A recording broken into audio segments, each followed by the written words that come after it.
Hello, everyone, and welcome to another episode of the Board Game Mechanics. I'm Katie, and with me, as always, is... Hey, everybody, what's going on? It is Jason.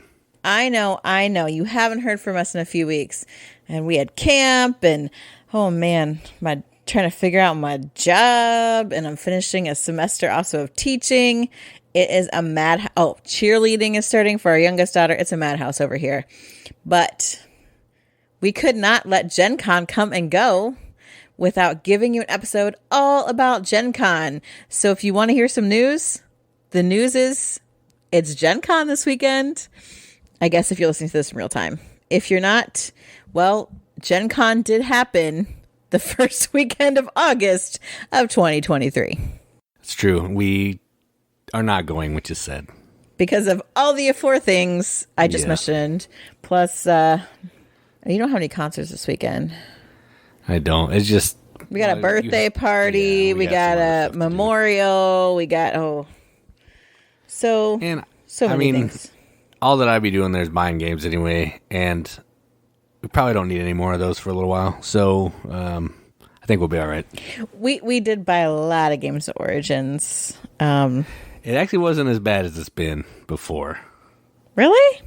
Yeah, it wasn't as bad. Oh. I looked back through some pictures, and it was definitely a light not year. As bad as before. Yeah. Oh, I think because there weren't as many games coming out that I was interested in as there had been previous years.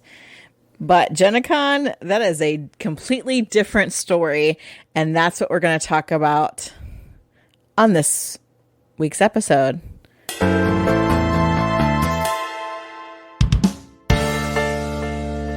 We don't even have games played. We're going straight into it. And part of it is there are several games that are at GenCon that we have already played. So we're not going to talk about those today, but we have played them. So we have each picked our top 4 games that we're super interested in that are going to be at GenCon. Some are already released. Some are just demo only. If there is a demo for Luthier at GenCon, I will shed a real tear for not being able to try it out.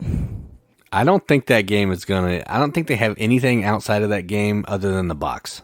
Even just the concept looks awesome. I want to be like Dave. That's his name, right? Dave Beck, yeah. Yeah, Dave. You want me to try this game. You want me to work on playing with a prototype. You need us, Dave. You need us. And I'm so pumped about this game, and I need this game in my life. But we're not talking about the game either, because we don't know if it's going to be there or not. So we've each got 4, and they're, interestingly enough, all of mine are like heavy Euros with lots of tracks for the most part. Jason went heavy into card games, which is interesting. It's flip for us.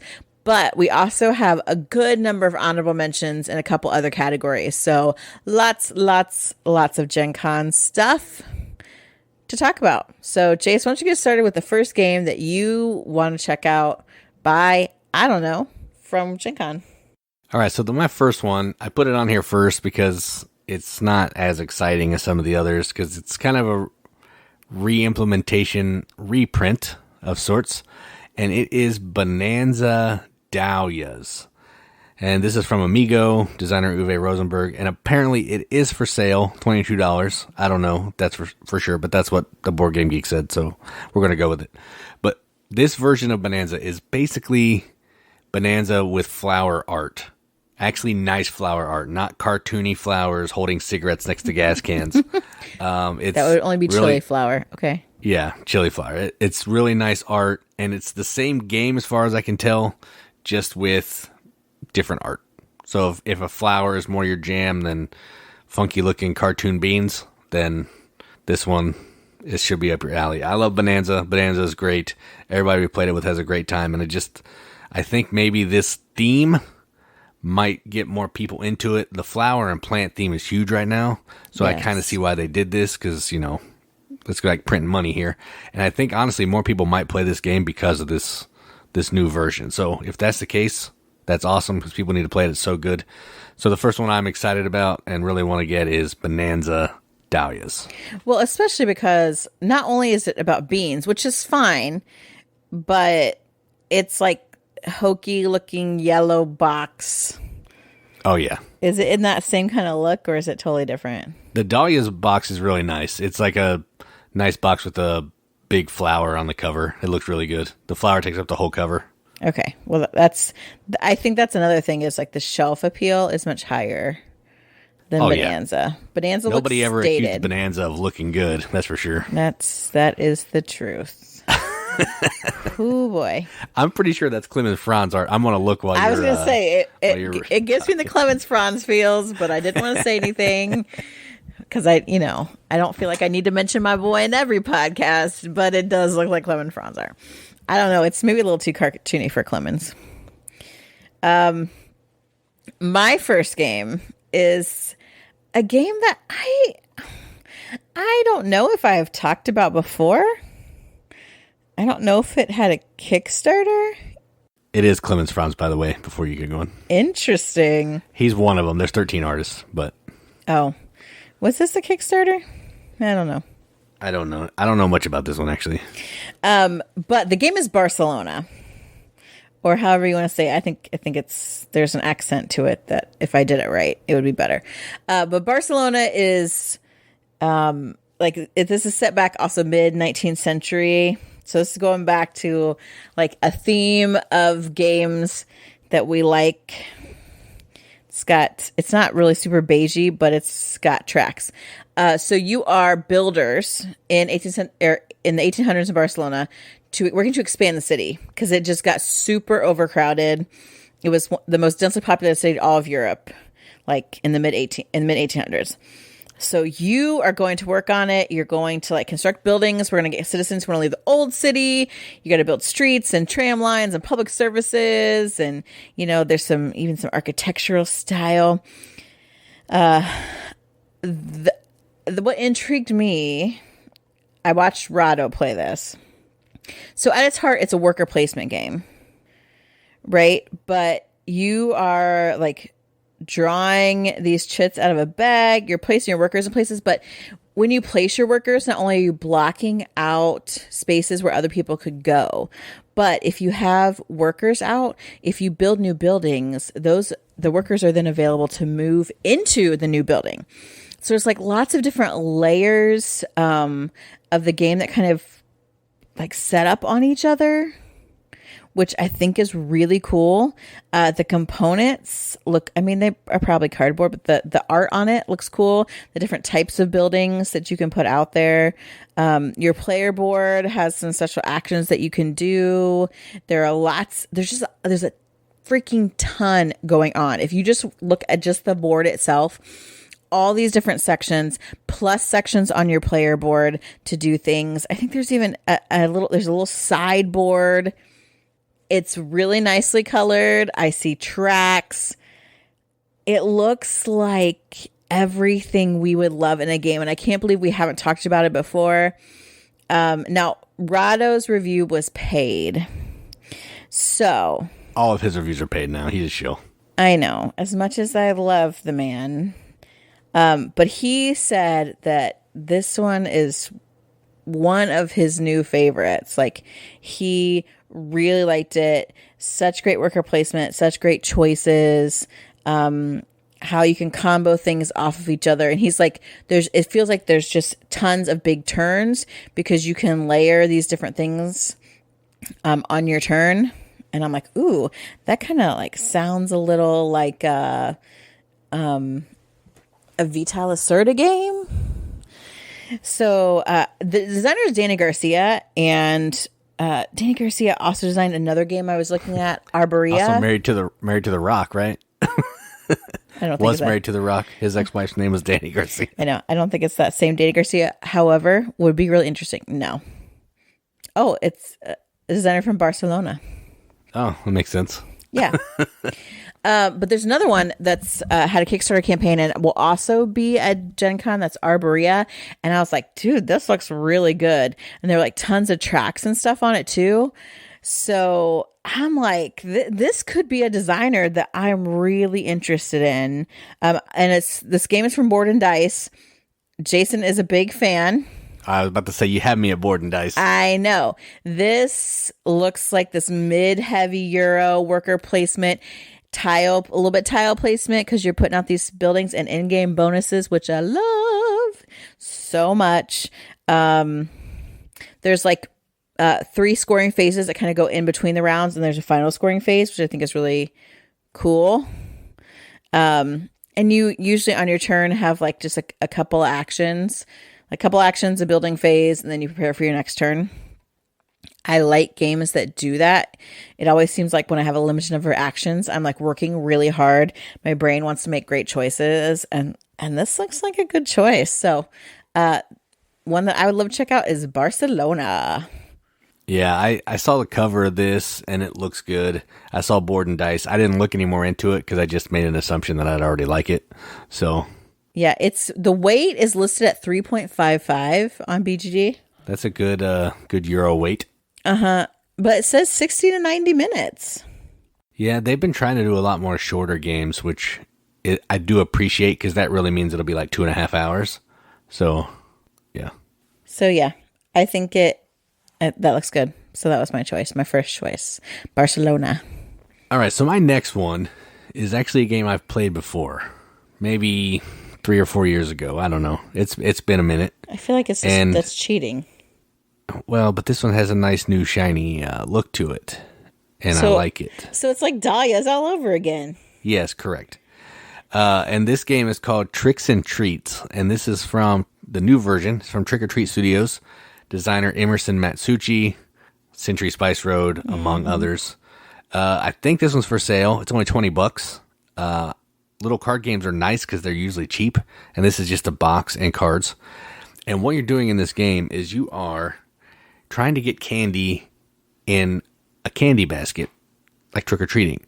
The interesting thing here is everybody has a basket that's assigned to them, and your basket's going to be out in the middle of the table amongst other ones. So maybe there's 5 people playing. There may be like 12 baskets out. So what you're trying to do is you're trying to get as much candy in your basket as you can without people figuring out what your basket is. Because if they figure out which one you are, they can tattle on you, and you're out of the game. There's also some funky special ability baskets that can shuffle the baskets around, move candy in and out, switch baskets that people control around and all that kind of thing to just jazz it up a little bit. But it's just a little card game of putting candy in a basket, trying to guess who has each basket. It doesn't sound like it's fun, but when I played it, it was a ton of fun. And I like Trick or Treat Studios. They have really great production, cool art. That's the thing that I'm most excited about because they have funky art in a lot of their games. And I just want to try this again. So again, it's the second one I'm going to talk about because it's not as exciting, but I'm excited about it. So that's why it's on my list. And it's my list. I can say what I want. So my second one, Tricks and Treats. Clearly, you can say what you want because you've gotten away with 2 games that aren't even new. When did you play this? I'm guessing I haven't played it. Yeah, I played it with Chris. Brought it over one time. I don't know where you were, what you were doing. Probably out gallivanting. Oh my gosh! But it was me, Chris, and Amy. I think maybe Matt and Jamie or something too. But you were not here. I don't know what you were doing. I was probably out earning some money or something. Could be. I don't know. You do lots of things. I don't know. It's true. I do lots of things. My next one is actually a new game that you can pre-order at GenCon. It is not a game I've played before, nor is it just a reskinning of a game that already exists. Okay, we get it. Oh, are you sure? Because that could be even more obvious. Just wait to see my next one. It's going to kind of fall on the same thing. You freaking... This game is called Federation. And if you look at the box cover, it looks like a total ripoff of the Senate from Star Wars. And I'm okay with that because I think that's kind of a cool, idea. So you are trying to become the most influential and prestigious delegate at the Federation. So I don't love space. Y'all know that. But I love Star Trek and Star Wars. And this kind of pulls on ideas from that. So I'm in. I can't help myself. So this is cool. You have these workers. So it's worker placement, but your workers have two sides. So you can use them to get items from the board, and there's like this big Federation board. There's different planets on there. There's different spaces that allow you to do stuff and gain things. It's a really, the board, all the boards, this is huge. FYI, this sucker is huge. The board itself is giant, and then you've got a pretty sizable player board on top of that. So lots of cool stuff going on. And actually, for a space game, thankfully it's not all flipping black. So I was gonna say it has a really good color on it. It does. It has great color on it. It's got great production too, like these inset, like dual layer player boards. It also has like the main board itself is actually double-sided, so it's different on each side, which I always think is cool because there are a bunch of whiners are like, well, when you play it every game, it's just all the same. I'm like, that's every game, idiot. But this has a lot of replayability for people that care about that. So you can collect stuff. You also could turn your token over, and you are trying to get majorities because you can win things for getting majorities in certain areas on that board. You get people to like influence with you, I think, if I remember correctly. I watched Tom and a few people at Dice Tower discuss this game. You watched some videos? What the? Are you sick? I've been watching. Did you? I also watched the Rado video. It's like I got serious about doing this board game stuff. I thought you were just like, you misspoke, so I let that one go. But when you said it again, yeah, I was worried. I watched this video. They said that the other thing about this is it's tracks. It's tracks that influence other tracks with tracks, which I was like, come again?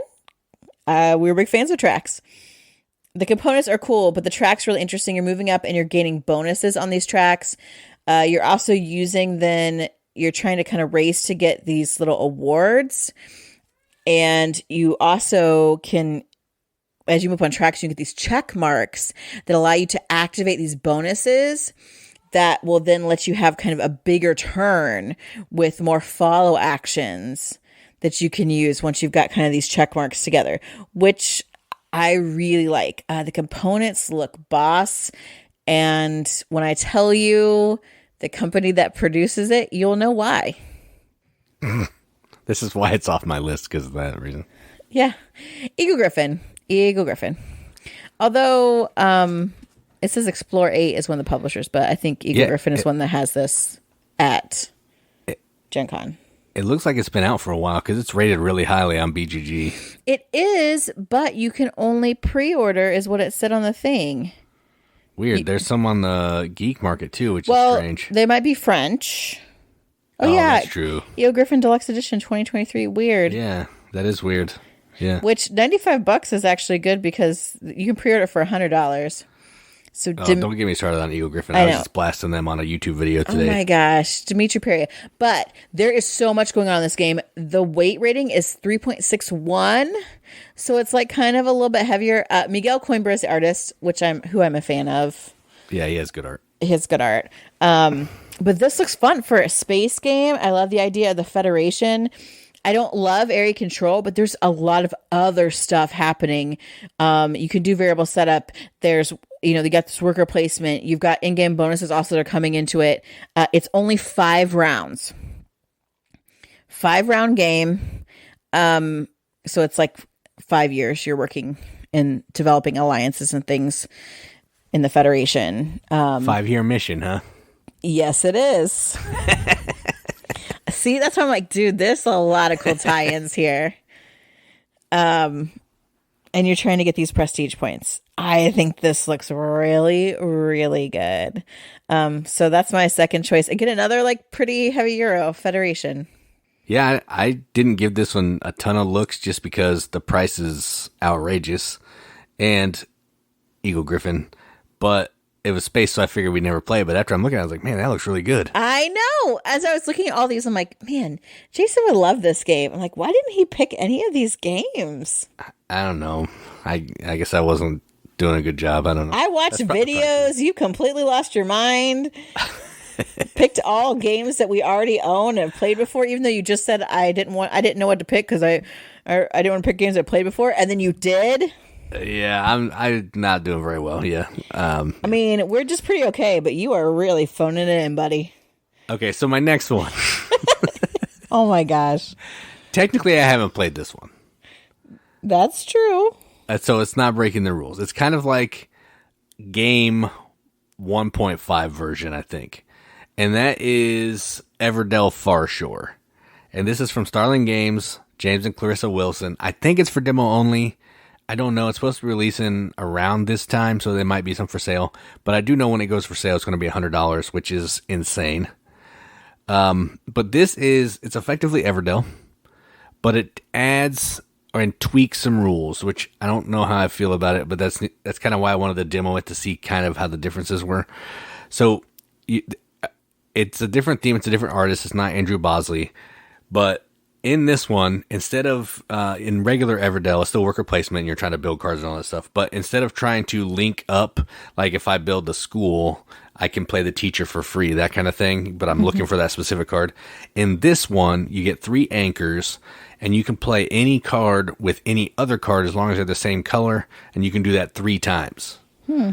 So while, yes, that gives you more freedom, it also takes away of doing it more than 3 times. And there's also this track around the outside. It's kind of like an in-game goal track where if you build, I don't know, like if you're the first player to build 3 green, like farm building type things, you get to move some points around the outside. And the farther you get on that outside track, the more points you're going to get at the end of the game. There's a few more additional tweaks, but those are the big ones. So it feels a lot like regular Everdell, but I just wanted to kind of demo it and look at it and see how different it was. Because I don't know why after you do that big box of Everdell, that now you're going to come out with a different Everdell game that feels a lot like the regular Everdell. It just seems a little weird to me, so I wanted to check it out. So this is on here just for the sheer curiosity factor. So my third one, Everdell Farshore, might be for sale. I don't know. I couldn't find out for sure. Yeah. Wow. Yet another game, sort of like games we already have and have played. Interesting. But we haven't played it. It's different. Yeah. Okay. Sure. Different. We haven't played the other ones either. They're sort of different too. That's true. I'm interested in this because I think a lot of people were upset about I got a big box now this comes out. But this is a totally different game. It's not an expansion. So the big box is a separate thing. Like, I'm okay with it. It doesn't, to me, watching some videos, it doesn't feel different enough to be a different game. I guess if I was going to come out with another Everdell game, I wouldn't make it a worker placement game. Right. I would do, like, I don't know, a deck building game or some kind of other game that has the similar vibe to it. They need to have a chat with Emerson Matsuuchi. Yeah, true. I see what you mean. I'm really sad that it's not the same artist, though. Yeah, it looks similar, but you can definitely tell it's not him. I think that was a misstep, but maybe they just couldn't get him or something. I don't know. Yeah, he's expensive now, probably. Oh, with good reason. A worker's worth his wages. Yeah, I think I'm interested in it. If I got a chance, I'd like to play it. I don't know if it's on like a, we must own this kind of thing, because I'm not a completionist. And we have Everdell, which is fantastic. Yeah. My next one is another, shockingly, kind of heavy-ish hero. The complexity rating is 3.33, so it's down a little bit. But this game, and it's been out for a while, and apparently I talked about it on a Kickstarter preview, a Kickstarter news item. I'm so sorry. I don't remember what I say from week to week, so I've totally forgot. But at least I've never played it before. It's not another game we have. But it combines... You're a jerk. It combines Asian theme with literary works. It's like it was made just for me. This game is Jiangnan, Life of Gentry. So you are creating and curating literary works of the Ming Dynasty. So I watched a little bit of Rado's preview on this. I really did. I can't believe that. As I'm looking back, I'm like, wow, I really did. I checked these things out pretty thoroughly. You couldn't tell by the way I talk about it. I'm like, what is this game again? But the interesting thing is you can play like a single scenario or through multiple campaigns with this, which I think is really an interesting way to do things. And more games are kind of doing that. So it's like if you really enjoyed it, you don't just necessarily, again, those people who are like, same game. You don't necessarily have to just keep replaying the same game. You can continue on in a campaign-ish style mode. But this has action tile bag building. Plus worker placement.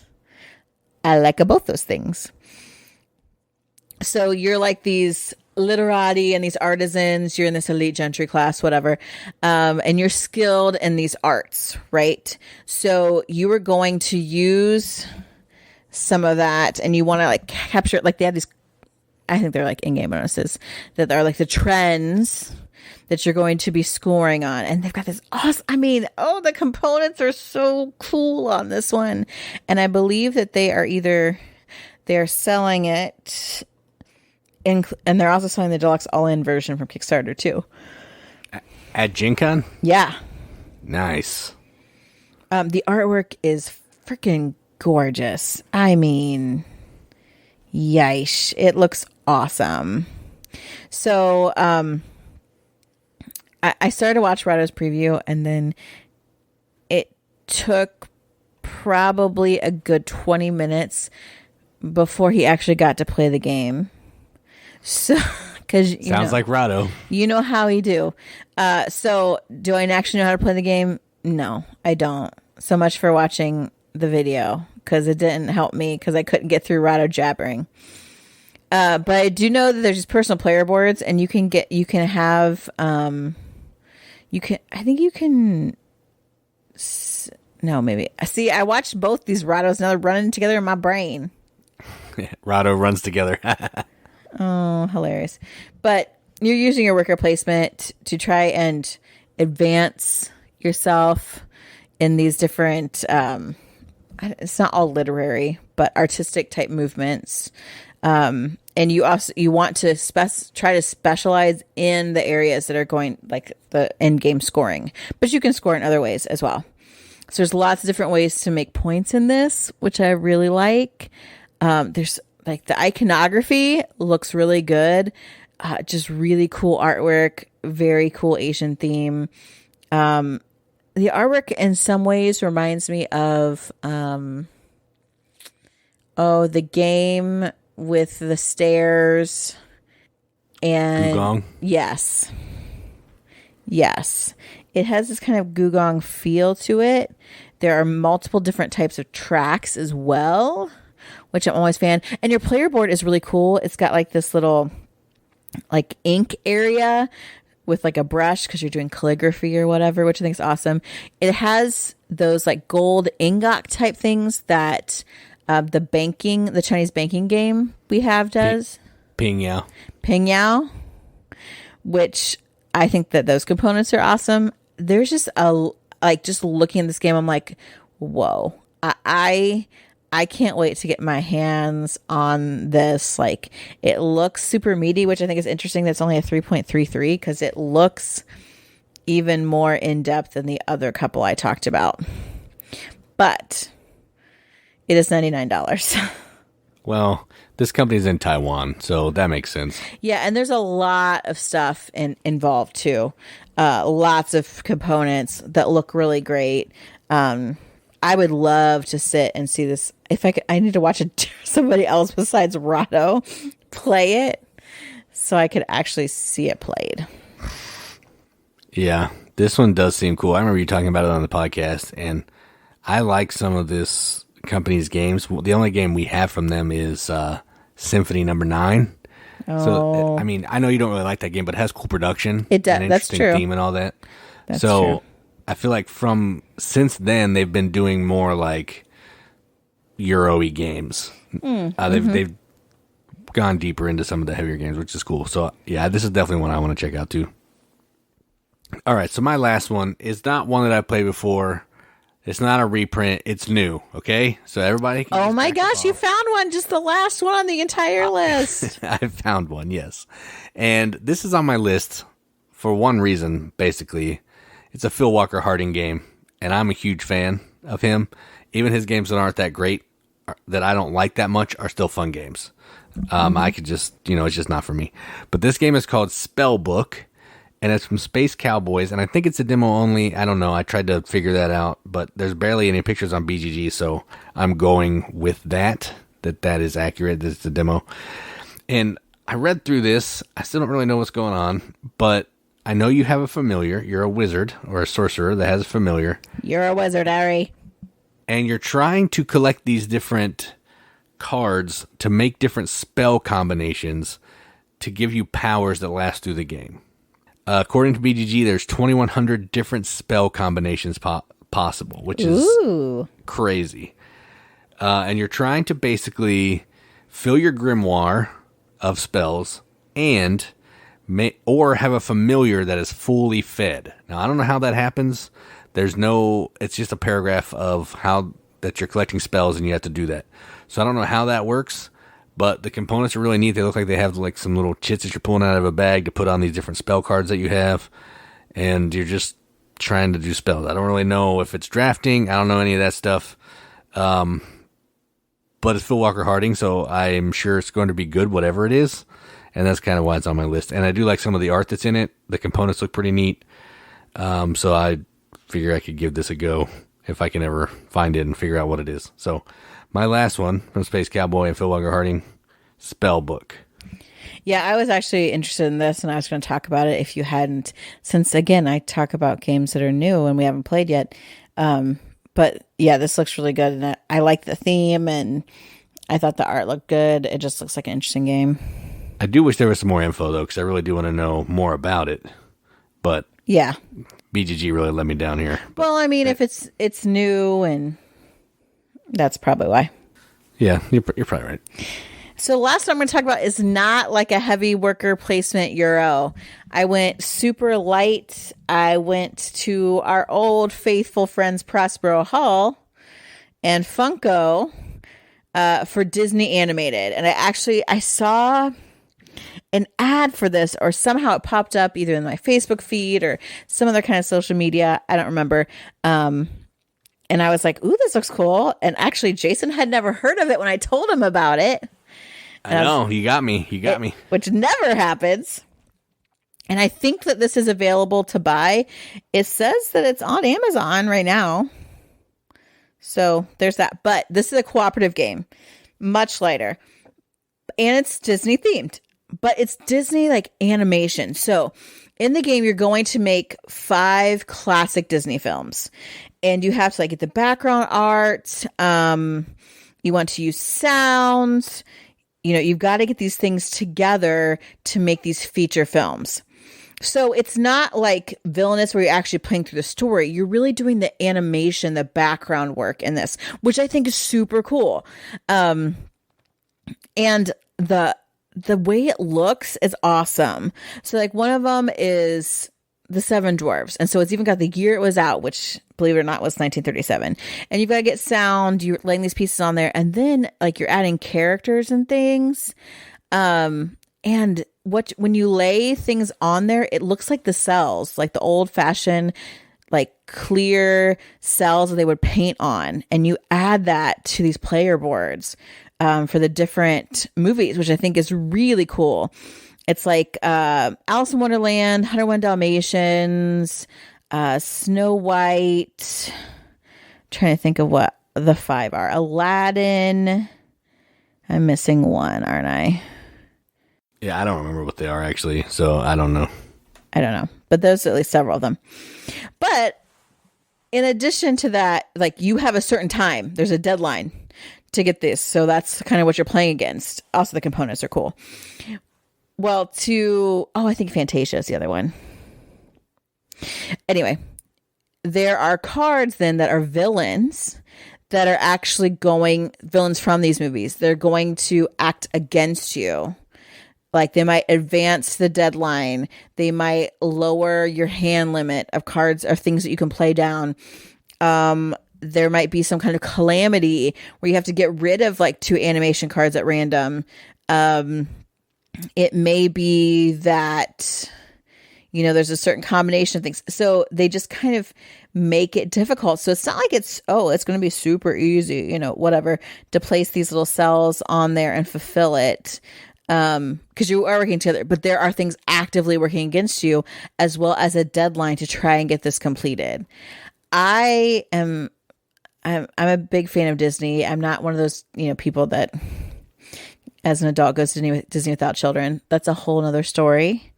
And you take what you will about that. But I do love Disney animated movies, and even the animation process. Like, I've watched so many really cool behind the scenes documentaries on Disney Plus about it. Like, it's fascinating to me. And so to kind of combine some of that like playful animation with like more, I want to say quote unquote, real life grounded effects, like, placing the cells and adding voices and adding background and those kind of things. I think it's really cool. So I really want to try this. I am so tempted just to go buy it off Amazon. But you, I believe, can play it there at GenCon. So my last official choice is Disney animated. I almost bought this a couple days ago, actually. Really? Yeah, I saw it on Amazon. Well, it is $35. Noble Knight, $29.95. But they're shipping, I'm sure. It's a good deal. Yep. All right, so those are 4 from each of us. As I was making my list, there were so many expansions that I was super interested in, that we already have these games. Imagine that. Also some kind of reiterations of games, which is where Jason's game should have gone into this section. Yeah, I'm good. So do you want to talk about the expansions, maybe? Yeah, I don't know much about the first one, but I could probably talk about all the rest of them. Oh, I can talk about the first one. Yeah, you talk about the first one. I'll take the rest. Okay, so the first one is Iki Akebono, which we've talked about Iki before. I love me an Asian-themed game, and this is Japan. That's 2 for 2. But Akebono actually adds bridges to it. So there's kind of a different path to go. I think on the bridges, are you getting fish? You get some, like, there are fish and stuff in the base game, but they add like more of those. There's new pipe, new tobacco, new fish tokens.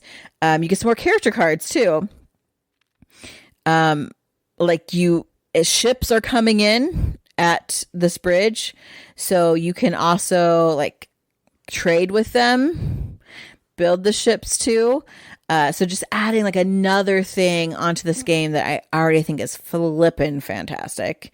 You can meet famous people on the bridge that are from the Edo era. I'm not familiar with any of those people, but I want to learn them. Oh my gosh, and these little cute boat people are so cute. Oh my gosh. Yeah, it looks real good. The sailors look real cute. So that's Iki Akebono. Yeah, Iki's a good game. We need to bust that out again and play it. I forget how it goes. I do want to play it. I'll watch a video. That's true. So the one game that I almost put on my list, but it would have fit in perfectly, I guess. Oh my gosh. Lawyer Up Season 2. This is just more cases for Lawyer Up. If you don't know what Lawyer Up is, it's a 2-player only, like back and forth. You're trying a case. Someone's the prosecution, someone's the defense. But really what you're doing is you're playing like a tug of war with cards, trying to match these different symbols to sway the jury in your favor. And what that means is moving a token either to your side or to the other side to meet the win condition of the case that you're trying. We have Season 1. It's got like The Godfather, Salem Witch Trials, a basic, like, I think there's a divorce case and a murder case. But this has got like some fantasy stuff. There's orcs. More like kind of outlandish stuff. So what? The one I saw had like fantasy characters on it. The one I've seen is not. There's like a casino heist. There's a divorce. There's a private eye, and then there's also a solo. There's a solo mode added to this. The box I saw had, so I assumed it had orcs on the cover, which was weird. So I just assumed it was all fantasy. But either way, it's more cases for the game, which if you're into this game, that'll just give you more replayability, the buzzword of the day. Where did you see this box cover? It was on I thought it was on the GenCon thing. It was like a box and the characters are like green with like horns. No, you need to look at the box cover again. Maybe I looked at it wrong. I'll look at it again. It's just a guy with a really pointy nose and chin, and everything's kind of stylized in purple. Okay, maybe I just assumed it was fantasy then by looking at it. It's not.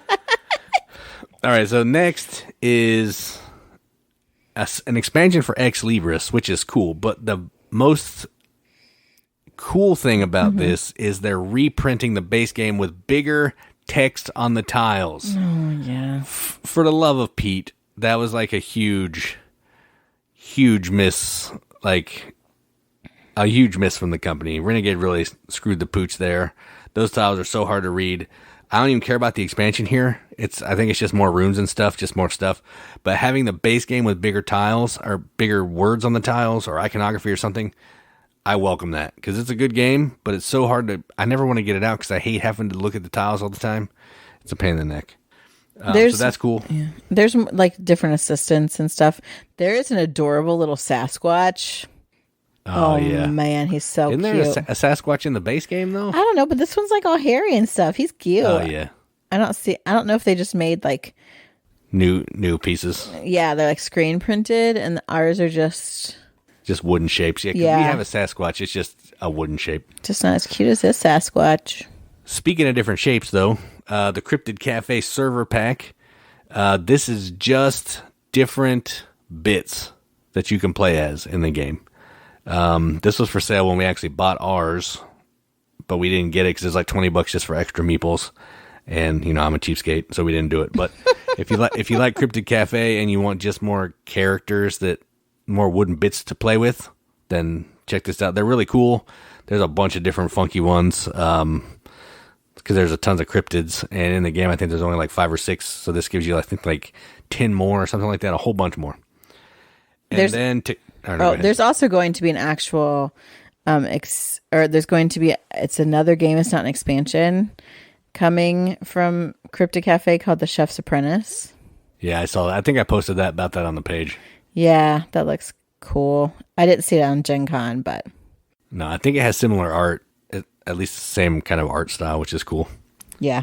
And then the last expansion, I guess kind of expansion, but kind of a standalone game is Tokaido Duo.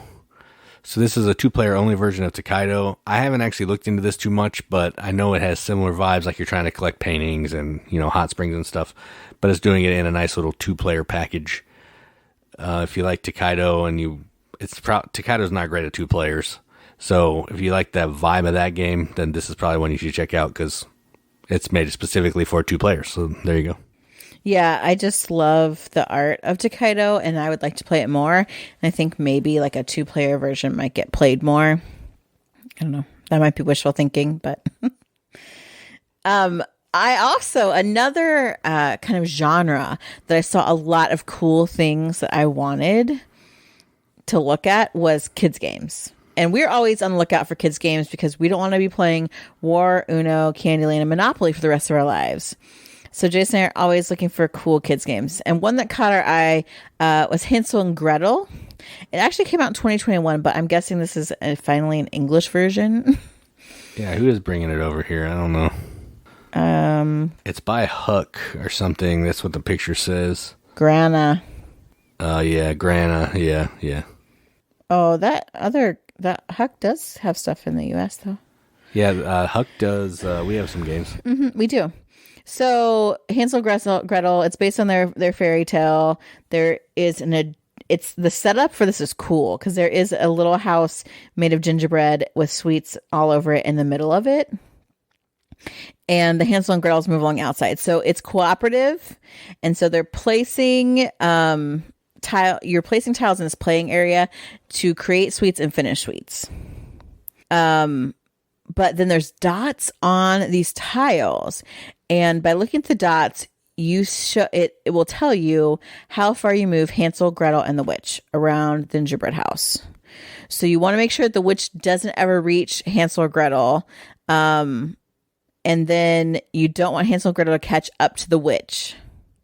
Yeah, that's super clever right there. That's awesome. Yes. So, and like it's really cute because like the board's kind of like it almost, I think you put this in the bottom of the box. You set up the gingerbread house in the middle, and then the characters, like their legs, go down onto the edge of the box. And then there's little like cookie spaces that move around the edge of the box. So that's kind of your track, which I think is super cool. It's so cute. It's like the freaking most adorable thing. And I've always been fascinated by the Hansel and Gretel tale because it's super creepy. Well, it's Brothers Grimm, so that makes sense. Right. So that one's really cool. The next one is a personal shout out for me. Spy Family is an anime that I've really gotten into, and I had my daughter watch it with me. And there's a Spy Family game called Mission for Peanuts. So I do not know anything about this game. It's Spy Family themed, and you've got there's deduction, deception, change in roles, fast-paced rounds. So it's not for kids, but it's animated. Yeah, I was going to say, all that stuff sounds a little more complicated than a kid's game. Yeah, it totally is. It's about spies and secret agents and the forger, which in the anime, like that's kind of what's happening anyway. But a lot of people just really love the Spy Family universe and stuff, so I thought they might be excited by that. But Jason talked about a game that he's already played about Halloween. Yep, Tricks and Treats. There was another Halloween game listed that would be at GenCon, and I really love Halloween. I really love Halloween. This one is called Haunted Halloween, the Trick or Treat game. So you are going through this haunted neighborhood and you're trick-or-treaters. So you go door to door to try and collect candy and then get out of the neighborhood. But ghosts come out of the graveyard that'll steal your candy. And so you earn points by going to houses by collecting candy. So you're rolling dice, moving along through the graveyard to these houses. But there's also dice that move the ghosts around who are going to steal candy.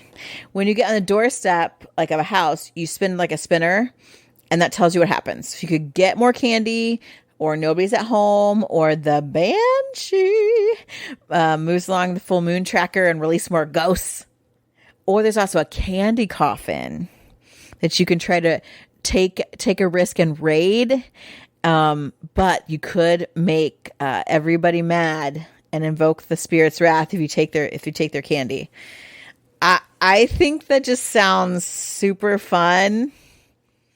That's all the information about it, but like you got little trick-or-treaters that are dressed as like a witch and a vampire and a mummy and a werewolf, and it's super colorful, just a cute little graveyard, which seems ironic, but on this game board, a little bit roll and move, but I love me a good Halloween theme. So that's Haunted Halloween, the trick-or-treat game.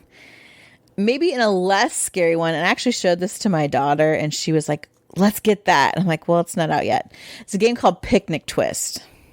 And there is little to nothing out there about this game, but it is shaped like a little takeaway box.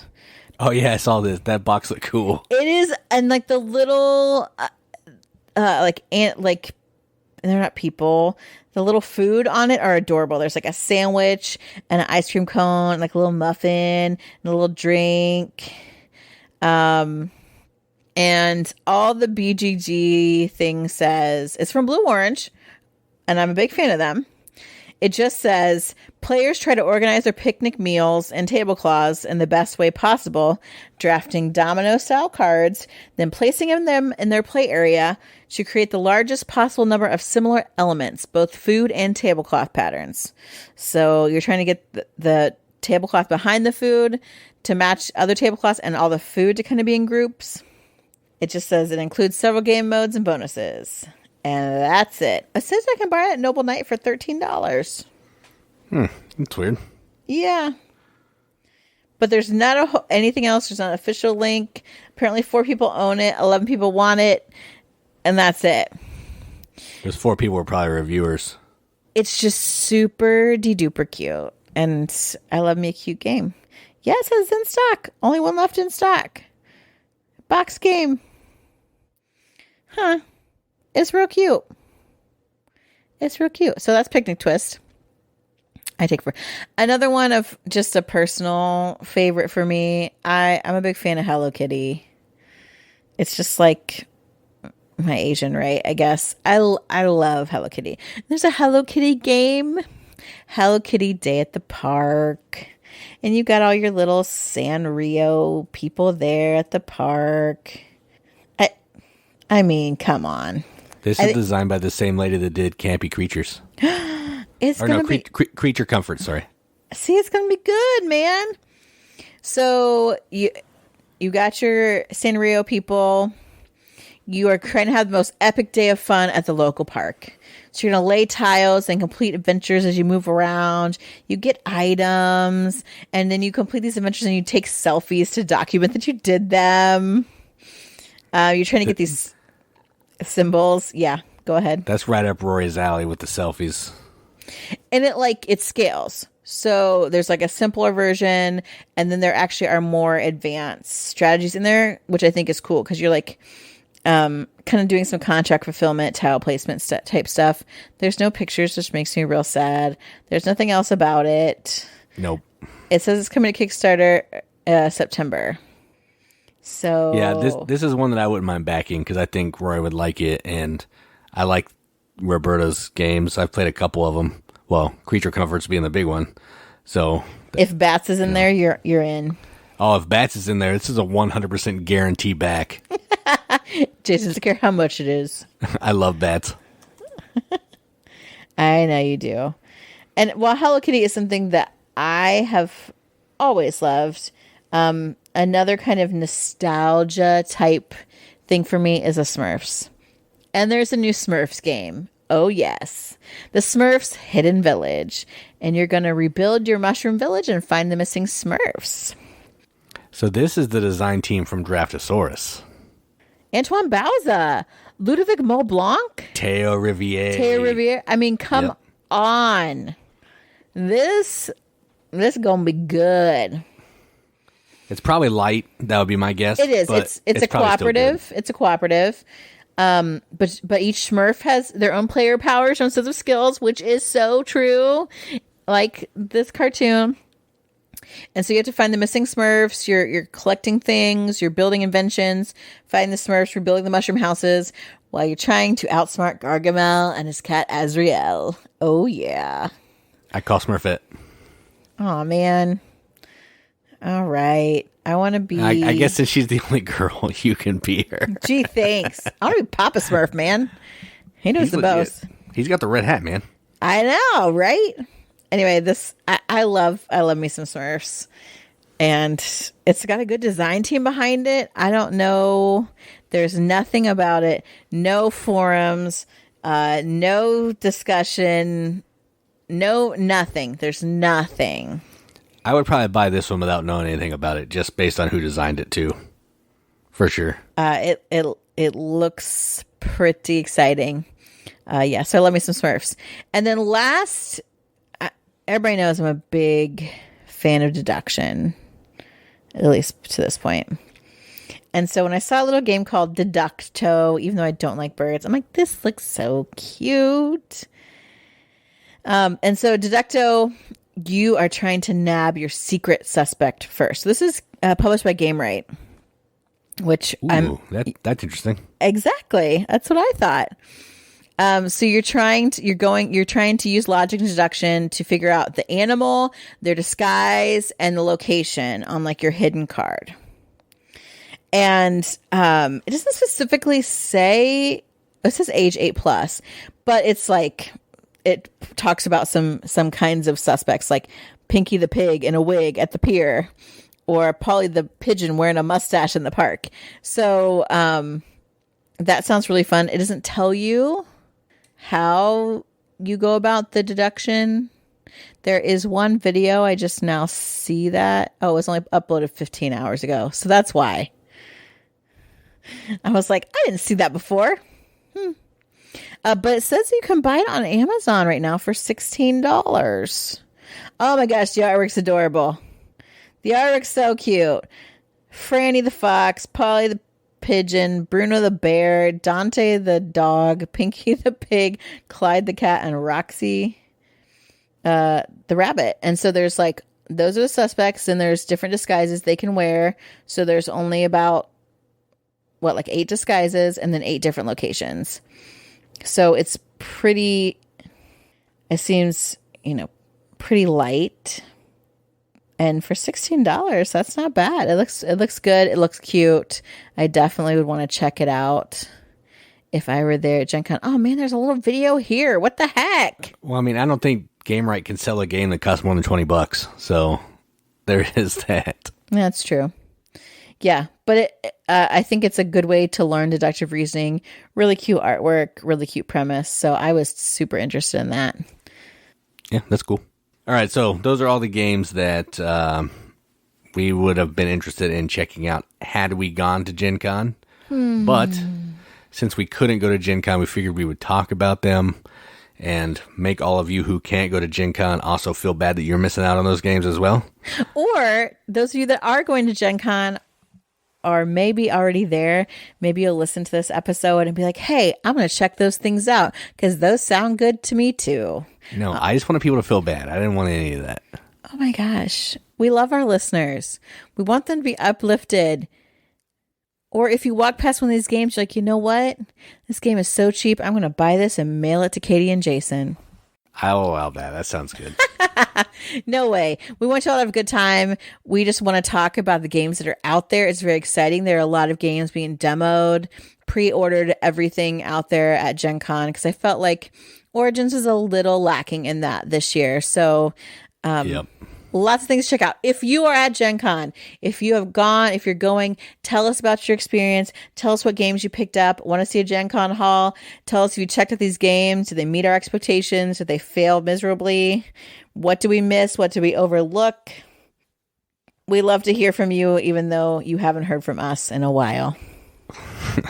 But maybe you'll hear from us a couple times this week. We'll see. Ooh, sounds like a spoiler. Yep. All right. Well, that's what I do. I spoil things. That's true. Like the entire list because you didn't follow the rules. In my defense, I was excited about these games. I feel like that's like the caveat for everything you say. In my defense. Yeah, it's true. I mean, it's not like we're okay or even good. We're just pretty okay. It's fine. You need to find yourself a better lawyer, some better representation for you in the future. Yeah, that's probably true. All right. Well, I think that's enough to go on for this episode. I've been Katie. And I'm Jason. Keep gaming, everybody. Keep gaming and check out all the games that are reprints that are at Gen Con and tell Katie that she's wrong. Y'all know I'm not wrong.